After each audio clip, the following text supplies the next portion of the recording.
छात्र पास हुए हैं, कितने पास नहीं हो पाए, भिवानी में किसने टॉप किया, क्या जानकारी आपके पास?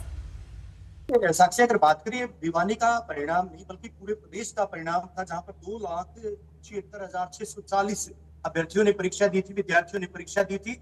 और इस परीक्षा का जो नतीजा आया था, 89.6% विद्यार्थी जो इस परीक्षा में उत्तीर्ण रहे हैं। प्रदेश की बेटियां, प्रदेश की लाडली एक बार फिर से अव्वल रही हैं। अगर परीक्षा परिणाम के लिहाज से बात करें, बेटों पर भारी रही हैं। लड़कियों की 5% का अगर जिक्र करूं, 91.64% बेटियां प्रदेश की जो है उन्होंने 5% हासिल की है, जो कि लड़कों से 3.95 यानी करीब 4% ज्यादा उनके द्वारा अर्जित की गई है। लड़कों की अगर 5% की बात करूं, 87.69% लड़के जो है वो पास रहे हैं। वहीं दूसरी तरफ ग्रामीण तबके के विद्यालयों की बात करें, विद्यार्थियों की बात करें, तो ग्रामीण तबके के विद्यार्थी एक बार फिर से शहरी क्षेत्र के विद्यार्थियों पर हावी रहे हैं। वहीं अगर सरकारी विद्यालयों की बात करें, तो सरकारी विद्यालयों की तुलना में जो निजी विद्यालयों के विद्यार्थी थे वो एक बार फिर से बाजी मारने में कामयाब रहे। सबसे बड़ी बात यह है कि प्रदेश का चरखी दादरी जिला 21वां जिला था। वो 21वां जिला जो प्रदेश का जो बना था, वो जिला जो है अव्वल रहा है एक बार फिर से सीनियर सेकेंडरी की तर्ज पर। क्योंकि सीनियर सेकेंडरी में भी प्रदेश में जो है चरखी दादरी जिले ने अव्वल स्थान हासिल किया था 91.8% पास प्रतिशतता के साथ। वहीं इस बार की अगर पास प्रतिशतता की बात करूं, चरखी दादरी जिला एक बार फिर से अव्वल रहा है। दूसरे नंबर पर जो है बोर्ड चेयरमैन डॉक्टर पवन कुमार का गृह जिला, अगर जींद की बात करूं, वो भी एक बार फिर से जो है द्वितीय स्थान पर रहा है प्रदेश में। तीसरे स्थान पर नारनौल महेंद्रगढ़ जिला रहा है, जबकि एक बार फिर से नूह मेवात जिला जो है वो फिसड्डी आंका गया है। रही बात उस बेटी की, उस दीपिका की, जो कि भिवानी जिले के एक निजी विद्यालय की छात्रा है, आदर्श वरिष्ठ माध्यमिक विद्यालय मीरान की छात्रा है। उसने 499 अंक हासिल कर पूरे प्रदेश भर में अव्वल स्थान हासिल किया है। तो परीक्षा परिणाम विद्यालय शिक्षा बोर्ड की आधिकारिक वेबसाइट पर न केवल अभी अपलोड किए जा रहे हैं, बल्कि डिजी लॉकर जो है, डिजी लॉकर पर भी उनको डाला जा रहा है। हालांकि 12वीं से एक सबक लिया था विद्यालय शिक्षा बोर्ड ने, जब पूरी तरह से वेबसाइट जो है उस पर ट्रैफिक बढ़ा था। 9 करोड़ के लोग, माफ कीजिएगा, 9 करोड़ के करीब लोग जो है उस वक्त जो है वेबसाइट पर चिपके हुए थे। तो उसके बाद एक बार फिर से विद्यालय शिक्षा बोर्ड के द्वारा नतीजे घोषित किए गए हैं।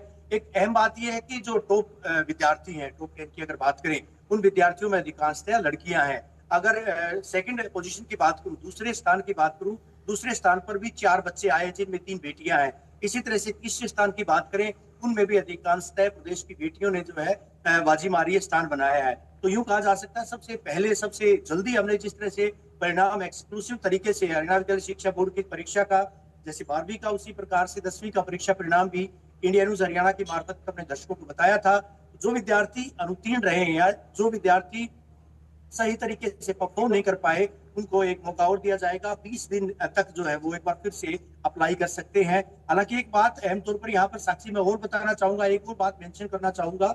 न्यू एजुकेशन पॉलिसी, जो नेशनल एजुकेशन पॉलिसी 2020 के बाद है, जिस तरह के प्रावधान किए गए थे, उसके तहत हरियाणा विद्यालय शिक्षा बोर्ड के द्वारा इस बार 2 बार परीक्षाएं ली गई थी। 25 फरवरी से 1 अप्रैल तक एक परीक्षा हुई थी, जो कि मुख्य परीक्षा थी। उसके बाद दूसरी मुख्य परीक्षा भी आयोजित करवाई गई थी 21 अप्रैल से लेकर 1 मई तक। ये दूसरी परीक्षा आयोजित करवाई गई थी। और जिन 2 परीक्षाओं में विद्यार्थियों के अच्छे अंक थे, अच्छे अंक जिन्होंने हासिल किए हैं, वही अंक इसमें मान्य होंगे। यानी विद्यालय शिक्षा बोर्ड के द्वारा एनईपी के प्रावधानों को हूबहू अक्सर ऐसा लागू किया गया है। और देश का संभवतः ऐसा बोर्ड बना है जिसने इस तरह से जो है जो प्रावधान थे उनको अक्सर लागू किया है। साक्षी, बिल्कुल, निश्चित तौर पर रवि, लेकिन फिलहाल दीपिका जिन्होंने टॉप किया, निश्चित तौर पर उनमें, उनके घर में, उनके स्कूल में तमाम तरह की जो खुशियां हैं वो भी हो रही होंगी, उनके सेलिब्रेशन चल रहा होगा। लेकिन ये बताइए, अगर सिर्फ भिवानी के लिहाज से मैं बात करूं, भिवानी में कितने छात्र ऐसे हैं जो कि पास नहीं हो पाए हैं, उनका क्या आंकड़ा सामने आ चुका है?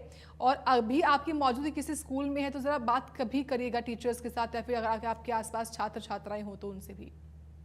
अभी कुछ देर पहले विद्यालय शिक्षा बोर्ड के अध्यक्ष डॉक्टर पवन कुमार के द्वारा प्रेस से वार्ता की गई थी। तो ऐसे में फिलहाल हमारी मौजूदगी विद्यालय शिक्षा बोर्ड में ही है। विद्यालय शिक्षा बोर्ड में अभी भी जो है प्रेस वार्ता चल रही है। मीडिया से जो है रूबरू हो रहे हैं विद्यालय शिक्षा बोर्ड के अध्यक्ष डॉक्टर पवन शर्मा, जो कि कुछ देर पहले एक्सक्लूसिव तौर पर अगर बात करें इंडिया न्यूज हरियाणा पर जो है संवाद कर रहे थे, बातचीत कर रहे थे। तो अभी फिलहाल चूंकि जो मीरान गांव है वो जिला मुख्यालय से जो है करीबन 40 से 45 किलोमीटर की दूरी पर है, 50 किलोमीटर की दूरी पर है। उस गांव से भी जो है उस छात्रा से संपर्क किया जा रहा है। उसके बाद किस तरह का रिएक्शन है, किस तरह। हालांकि उनके पिता से हमारी बात हुई थी, जो कि सिवानी क्षेत्र के खेड़ा गांव के रहने वाले हैं, जहां से अरविंद केजरीवाल जो है ताल्लुकात रखते हैं, उस गांव के वो रहने वाले हैं। मीरान गांव में वो छात्रा पढ़ती थी। आदर्श स्कूल जो है एक निजी विद्यालय, उसमें वो छात्रा पढ़ती थी। तो वहां अभी फिलहाल की अगर बात करें, स्कूल में सेलिब्रेशन हो रहा है। वो तस्वीरें भी हम आपके साथ साझा करेंगे, अपने तमाम दर्शकों के साथ साझा करेंगे। लेकिन फिलहाल जो है बोर्ड के द्वारा परीक्षा परिणाम जारी कर दिए गए हैं, और जिन विद्यार्थियों ने इस परीक्षा में भाग लिया था, वो परीक्षार्थी कहीं ना कहीं अगर बात करें काफी उत्साहित भी हैं। नतीजों पर अगर गौर फरमाया जाए, अगर पिछले 5-6 साल के नतीजों पर गौर फरमाया जाए, तो हालांकि कमतर जरूर परिणाम हुए हैं, लेकिन बावजूद इसके जो है, चाहे इसको नकल पर चाबुक चलाने की बात कहें, या फिर दूसरे तमाम जो प्रबंध विद्यालय शिक्षा बोर्ड के द्वारा किए गए थे, उन कवायदों का हिस्सा कहें, तो विद्यालय शिक्षा बोर्ड के जो परिणाम इस बार के 2026 के आए हैं, 89.6% ये परीक्षा परिणाम रहे हैं। जबकि 25 के जो परीक्षा परिणाम थे, 92.49% रहे थे। यानी परीक्षा परिणामों का जो आंकड़ा था, वो 3% उस वक्त ज्यादा थे। 2024 के परीक्षा परिणाम 3% और ज्यादा थे, यानी 95%, 95.22% थे। जबकि 2023 के जो परीक्षा परिणाम थे, 65.43% थे, वो कमतर परिणाम रहे थे। लेकिन इससे पहले 2022 के जो परिणाम थे, 73% रहे थे, 73.18%। तो विद्यालय शिक्षा बोर्ड के द्वारा फ्रेश विद्यार्थियों के परीक्षा परिणाम भी जारी किए गए हैं। इसके अलावा जो रीअपियर के विद्यार्थी थे, उनके परिणाम भी जारी किए गए हैं, और जो स्वयं पाठी परीक्षार्थी थे, उनके परिणाम, यानी तमाम जो परिणाम थे 10वीं कक्षा के लिहाज से अगर बात करें, वो तमाम परीक्षा परिणाम जारी किए गए हैं। इसके अलावा डीएलएड परीक्षा की बात करें, डिप्लोमा इन एलिमेंट्री एजुकेशन की बात करें, यानी जेबीटी जिसको कहा जाता है, उन परीक्षार्थियों ने जो परीक्षा दी थी, उस परीक्षाओं के परिणाम भी आज विद्यालय शिक्षा बोर्ड के द्वारा जारी किए गए। साक्षी रवि, जो पासिंग परसेंटेज आप बता रहे हैं अलग अलग साल के हिसाब से, अगर इसको देखा जाए तो पिछले साल के मुकाबले काफ़ी कम पासिंग परसेंटेज रहा है, और ख़ास तौर से जो सरकारी स्कूल रहे हैं उनका प्रदर्शन भी काफ़ी ख़राब रहा। उन पर जो निजी स्कूल हैं, प्राइवेट स्कूल हैं, वो भारी पड़े हैं। ऐसा क्यों होता है और इसकी मुख्य वजह क्या? और जब ये ऐसा हुआ है तो भविष्य में ऐसा ना हो, इसको लेकर क्या तैयारी की जा रही है अब? से जो परीक्षा परिणाम आए हैं, सरकारी विद्यालयों के विद्यार्थी भी अव्वल रहे हैं। हमने देखा था कि सरकारी स्कूलों के विद्यार्थी टॉप 3 में जगह बनाई उन बच्चों ने। अगर सेकंड पोजीशन की बात करें, उसमें भी सरकारी स्कूल के विद्यार्थी हैं। तो कहीं ऐसा अपवाद हो सकते हैं। हालांकि जो ओवरऑल जो परीक्षा परिणाम है, ओवरऑल जो परीक्षा के नतीजे हैं, वो नतीजे माकूल आए हैं। विगत वर्ष की अगर तुलना करें, तो नकल पर इस बार अगर प्रभावी अंकुश की बात करें, और सूबे के मुख्यमंत्री के द्वारा जिस तरह से विगत वर्ष भी कई सारे जो अधिकारी थे, पुलिस महकमे के अधिकारियों की बात करें, शिक्षा विभाग से जुड़े लोगों की बात करें, जो कि नकल में कहीं न कहीं जो लापरवाही बरती गई थी, नकल हुई थी, इस वजह से कई सारे लोगों को निलंबित किया गया था। उसका असर था कि इस बार जो है परीक्षा परिणाम जो है बेहतर आए।